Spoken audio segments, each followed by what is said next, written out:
Welcome to ZZ Talk with your host, Zino. And Zeus. This is the show with two guys that love to talk about all things, well, any and everything, pop culture, sports, with a heavy dose of politics. However, maybe not today. This is episode 10, milestone episode. Number 10. It's also our last episode before the 2020 election. You know, the election that's been looming over everybody's lives for the last, what feels like 100 years. Yeah. So, because it is our last episode before the election, we are going to keep it light on politics because we know that our post-election episode is going to be very heavy on politics. Instead, we're going to do, as we always do, top five. We're going to do our entertainment section talking about a possible, big franchise movie going to Netflix. When we get there, you'll know what we're talking about. And then celebrity endorsements, which is sort of politics, but not really, but then really. And then in our light politics section, we're going to talk about the confirmation of Amy Coney Barrett and Republican Senate candidates skipping debates. And then in our sports section, we're going to be talking about sports and COVID, the ever continuing saga. And then we're going to do an NFL recap and predictions for week 8. Zeus, how's it going? It's going, man. I can't complain. It's good enough for me. So today, our top 5 was... Actually, before you go into that, we just wanted to let you guys know, we were featured on another podcast for the radio show. So we're going to post the link down there. It was a really fun interview. We had a lot of fun.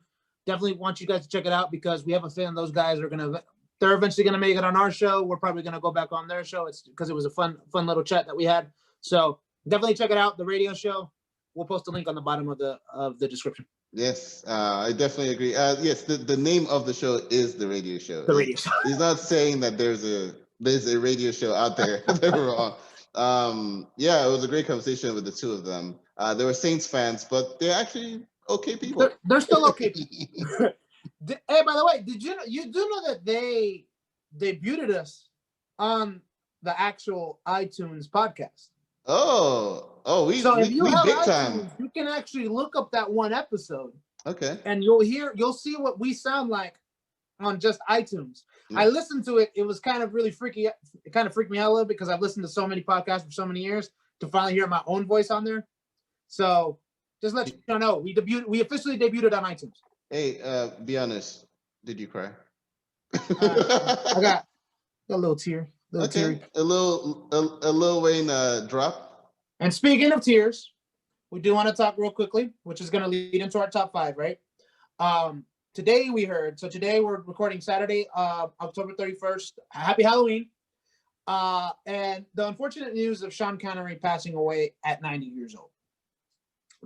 It's sad that he passed away, but he did live a long, wonderful life. I mean, he died at 90 years old. That's a wonderful life, right? For Zino, considering that he's African, a lot of times they have people living to like 115. Tell me if I'm lying. No, I mean, yeah, we do have a lot of centurions, but actually, I think it's a lot in East Asia where they really know what. I think isn't there a lady? I don't know why we got into this conversation, but I think there's a lady that's like 117, 18 years old there. Probably, yeah. But I mean, to Zeus's point, he did live a long, full life. Many people will say, "Oh, 2020, you strike again." No, I mean, he had a successful career. His name will be known forever, especially for fans of the 007 franchise. He was the first James Bond, the first on-screen James Bond in like the mainline canon. We know that they were, non-Eon movies, but Sean Connery is the man. He passed away. So yeah, and he died peacefully in his sleep, by the way, according to his family. So, right, okay.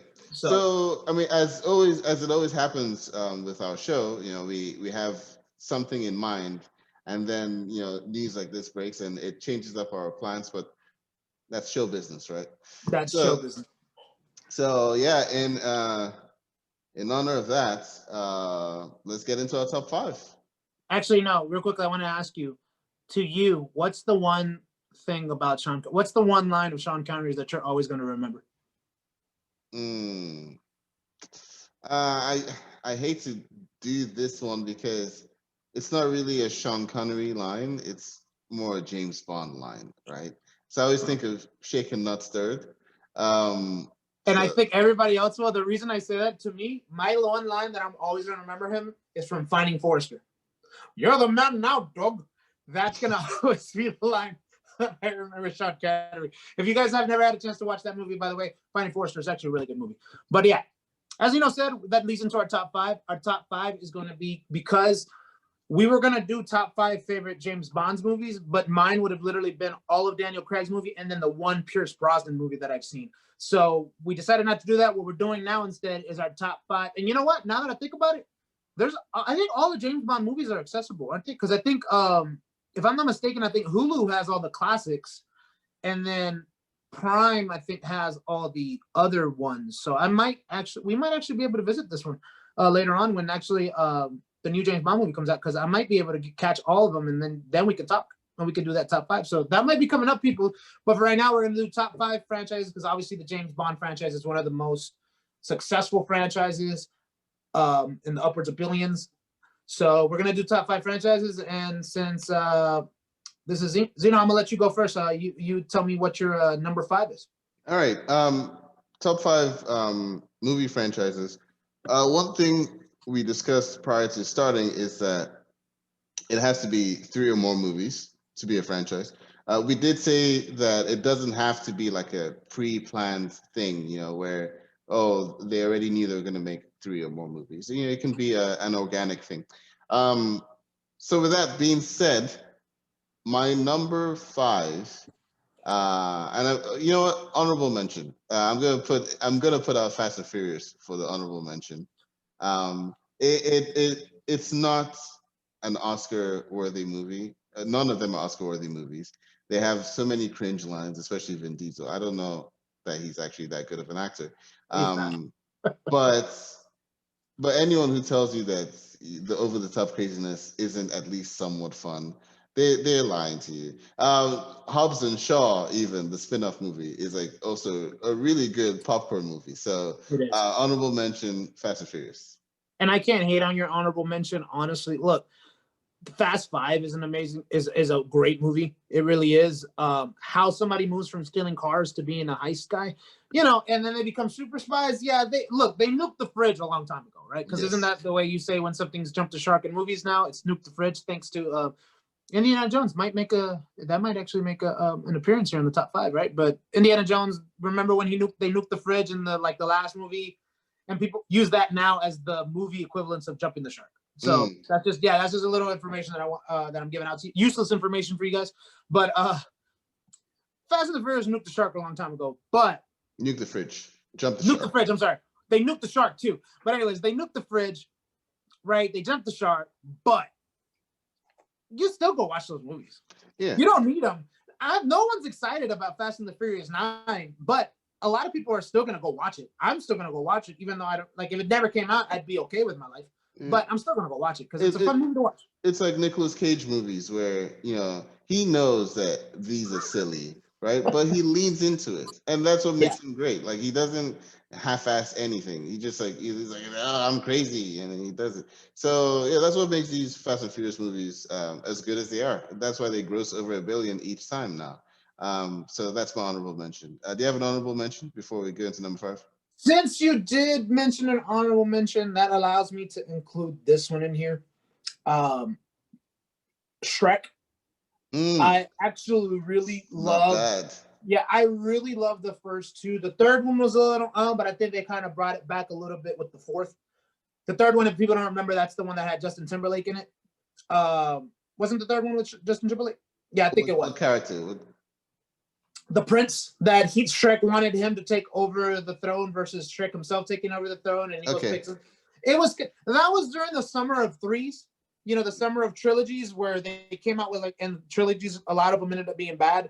That was the same one that Pirates of the Caribbean came out with the third one, which was kind of a dud, and then I forget which other ones. I don't know if Spider-Man 3 came out during that time too, but I think Goldmember came around during that time too. So it's kind of like Austin Powers and Goldmember. So it's kind of like during that time. But I think they brought it back with Shrek the Fourth. So Shrek is definitely my honorable mention. And then and then I'll only mention that one now because the other one, it was kind of one of those, should I go for this one or that one? So we'll talk about that when we get to that. But yeah, Shrek for right now is my honorable mention. All right. My number 5, this is going to piss off a lot of nerds. Harry Potter. I knew of Harry Potter like in passing, right? Like when I was a kid, I mean, I read books, but it was like nonfiction. It was just like history and stuff. So I never read any of the Harry Potter books, but obviously when they became movies, they were worldwide phenomenons, right? And I watched them. Um, they didn't quite grab me as much as they were grabbing other people, but I think as the franchise went on, I think it actually got better. I think it wasn't as kidified, and I think they felt like they had to kidify it a little because the main cast were in fact children, but I think the storytelling grew with the cast, right? Like it became smarter storytelling, I thought. So I think it deserves to be on this top 5 list. I put it right at the bottom of the top 5 list, but when you think about it, there's like dozens of other franchises out there. So really, it's not really a bottom. It's a top 5. What's your number 5? So mine is actually gonna be The Mummy. So a lot of people didn't care for the third one. I thought it was still relatively good. The only problem with that movie was that the Rachel Weisz, Brendan Fraser chemistry wasn't there because him and Maria Bella, I think Maria Bella was her name. They didn't have the same chemistry, so that was kind of missing. But the action was still good. But The Mummy, the first one, that was a game-changing franchise. Yeah, it really was. It changed the game, and it was just one of those movies that you could keep going back to watch the movie. You could pop. It aged well. That's the one thing I would say. It aged well because you know what I'll say about movies from the early 2000s. A lot of them haven't aged well, even though they were amazing back then. I'll give you an example. To me, which probably will show up on top 5 favorite epic movies one time. The Troy. I love Troy. Mm-hmm. I love Troy when it came Brad out in Pitt. 2004. But I just saw it recently, and I was like, you know what? This movie doesn't age well. It looks like, you know how movies looked back in the day when we were kids? They would show up on television, and they would look really aged. It didn't age that well. But The Mummy is, you could pop, definitely the first 2, you could pop those movies in, and you just have a ball. And then, did you watch The Scorpion King? I watched the first one. I didn't watch the other direct to video. No, I don't. If it goes direct to video, I don't count it. No, I did watch The Scorpion King. Yeah, I thought it was okay. I like your pick of The Mummy. I completely forgot about that. I do want to say, and I know you're not a gamer, so you won't get this reference, but The Mummy, or Brendan Fraser in The Mummy was Nathan Drake before there was a Nathan Drake, right? And Nathan Drake is the protagonist of this Naughty Dog franchise called Uncharted. They've made like 4 games now. Well, they've made a couple of spin-offs, but 4 mainline games. And it's this like globe-trotting adventurer type. He's like Indiana Jones, but with Brendan Fraser's characters mannerisms and stuff from The Mummy. And it's a really good, even if you don't like buy a PlayStation to play these games, like look up the cutscenes on YouTube to watch it as a movie. It's like really cinematic, right? And when you said The Mummy, that was the first person I thought of. I thought Nathan Drake, and they're actually going to make a movie with Tom Holland starring as Nathan Drake.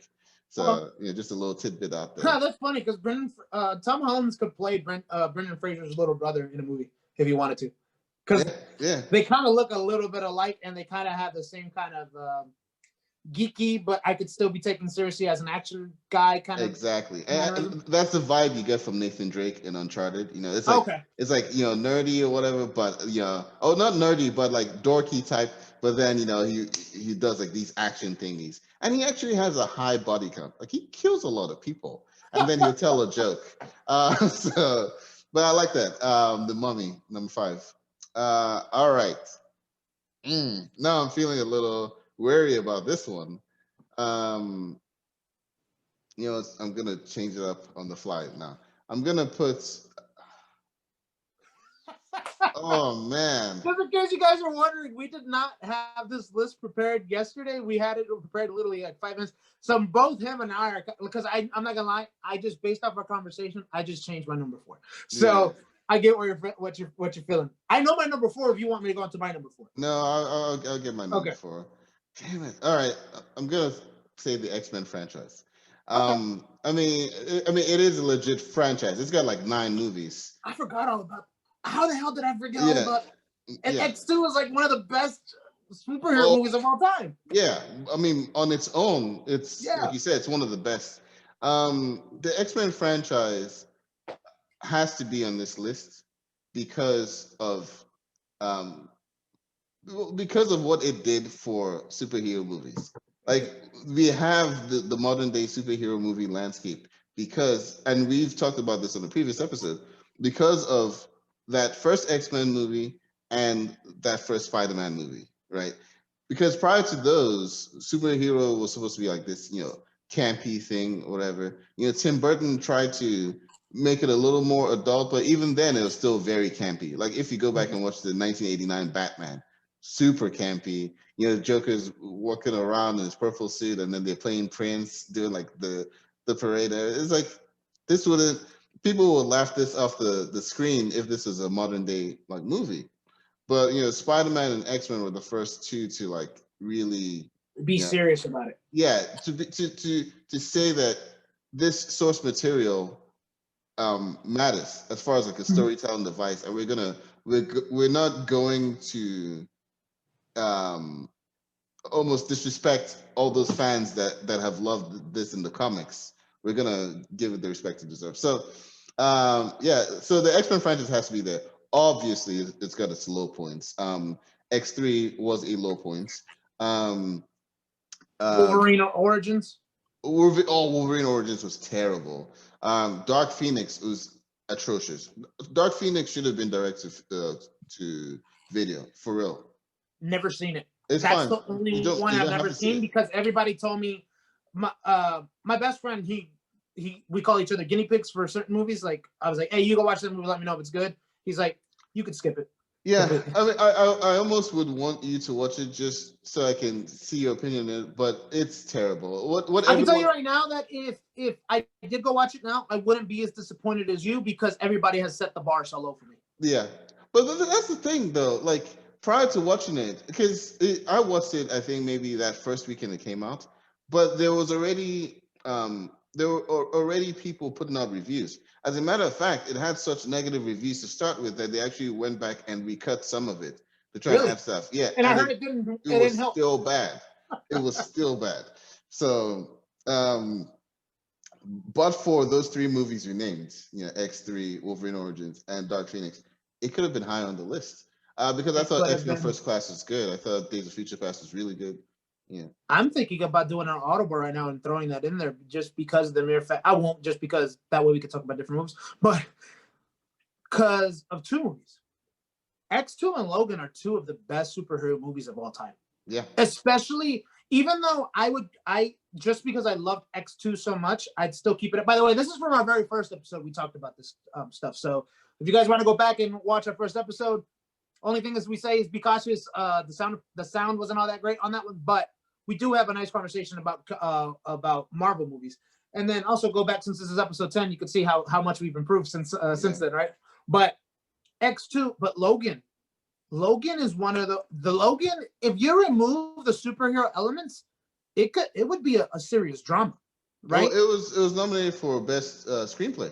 Which makes sense because it was really a legit. And also there's the director went on I forget what he went to go talk to some guy, and he talked about how he did certain things like he watched old Western movies. He was like, he had the idea of old Westerns. Remember back in the day, now we might think Westerns are a little bit like, cliche or kind of like a subgenre that shouldn't be taken as serious. But Westerns back in the day were serious movies, right?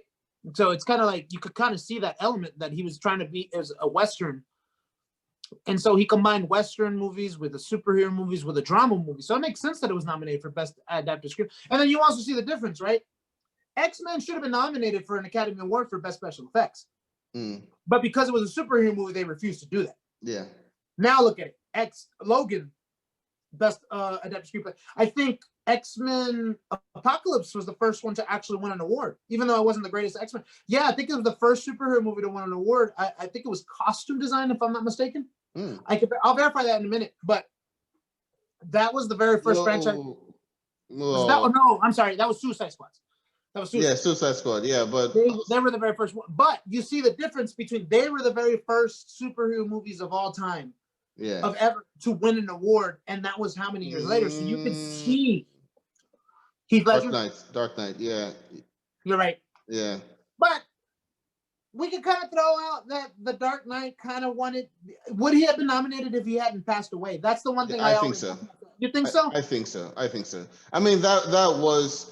His performance was beyond amazing. Yeah, his performance is the best performance probably in a superhero movie. But I sometimes have to have that wonderment of would y'all have nominated him if he hadn't passed away, just because superhero movies have always been considered taboo. I don't know if he would have won, but I think he would have been nominated because his performance was getting critical buzz even before he passed away. But then look, Joaquin Phoenix won Best Actor later on, right? Like only like 5-6 years later for the same role, by the way. No, 12 years later. 11 years later. That was like all the way back in like 2009. Look, Heath Ledger still lives in my heart. Okay. So that's why. But anyways, right. I like your number. I like your number. I don't know. Don't feel doubtful. Like that was a good number 4. That's a really good number 4. So my number 4, which I said I threw it. I did an audible. I was gonna I'll tell you what I was gonna put originally. Star Trek, but only the newer parts, because I think the way they did that was amazing. But because we were talking about Tom Holland and how you said he could go from being like a nice guy and then shown to be well, you said the character from the comic, the video game, he has a lot of body counts, and then he goes back, but you still believe him because you can see the dweeby kind of thing, but you can also see that. This one is my number 4. We talked about it earlier because it actually gives name to the. It gave me that term, nuke the fridge. But Indiana Jones, even with number 4, the first 3 movies are some of the best action movies. And I remember watching that movie and thinking, oh, it's like you're watching this in the late 2000s, early 2010s. You're thinking, I'm about to watch an old ass movie. The special effects are going to be crap. The story's going to be whatever. The acting's probably going to be completely wrong. The first 3 movies are still. Have you ever seen the Indiana Jones movies? A long time ago. I really don't remember them that well. You can really watch those again because they're on. They're on a streaming channel somewhere. Watch them again. You'll still enjoy them. So I had to put Indiana Jones in there, but in talks to what you said about the guy, he looks like he's a nerd, but then he does. Indiana Jones does not look like he does not look like he would be an archaeologist. There's no archaeologist walking around with his shirt half cut off, looking all rugged and whatever. So he wouldn't. But Indiana Jones, the franchise, it's still a really damn good franchise. So I had to put that as number 4. It moves Star Trek out of my top 5, but I guess another quick honorable mention is Star Trek, the newer ones, because I never watched the older ones. But anyways, for right now, number 4, Indiana Jones, my number 4. Okay.